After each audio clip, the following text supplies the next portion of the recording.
Bounds Heating and Air believes that educators deserve recognition all year round, and that's why they're giving away a Carrier HVAC system to one lucky teacher. Here's Jessica Bounds to discuss the Bounds family's relationship with education.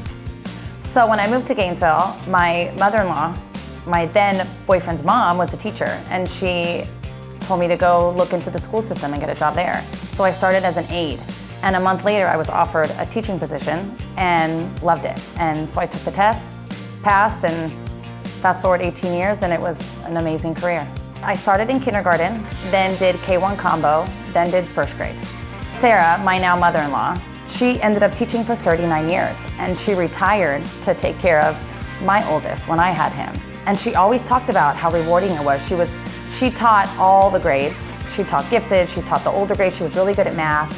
And she'd always say that it is the best job to have as a mom because you got to see your own child if you put them in the schools with you, and you got to learn and you got to see other children. It's something that she always told me, you will love teaching. What aspect of teaching did you find the most fulfilling? You know, for me, teaching was always very rewarding. I always saw the greatest parts of the job was that I got to work with kids. And it's like they truly do become your kids, which is why every teacher will say, oh, my kids, my kids, my kids. And you oftentimes as a teacher see them more than their own parents. If their parents are working till 5 in the afternoon, you have spent from 7:30 in the morning until 2:15 with them. You become a part of that child's family. We did it because it is a passion. You don't do it for the money, you don't do it for the thank you or the accolades, you do it because it's rewarding and it's joyful. And for me, it made me a better person. It's very rewarding, but there is a lot of sacrifice that goes with it. What caused you to change careers?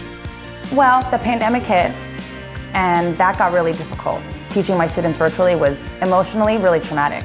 We didn't take on this job to look at a screen and, be like we're in an office. We did it to have the interaction with the families, with the kids. And so when that year went by, it got really hard for me to get back into the game. And then I got offered the position at my husband's business. And I remember telling them, well, I would have to quit teaching. And it was not an easy decision. It was one that I cried a lot about. And I still miss it. I'll miss it every day. How is Bounds Heating and Air giving back to our community? Robert and Brian knew with me coming in that it was going to be a big thing for me to do things for teachers, which is why Bounds is super, super excited to be able to gift a Alachua County teacher with an HVAC system from Carrier. Because it's something that will last a long time. And you know what? Having air conditioning is something that a lot of us take for granted, especially a new unit. Teachers, as we all know, do not get lump salaries. And sometimes that's a luxury that gets put on the back burner. And it's unfair. And so I feel like being able to gift one educator that, we hope that they enjoy it, and we're honored to be able to have a business that can do this. So it's a pleasure. Nominate a teacher at BoundsHVAC.com.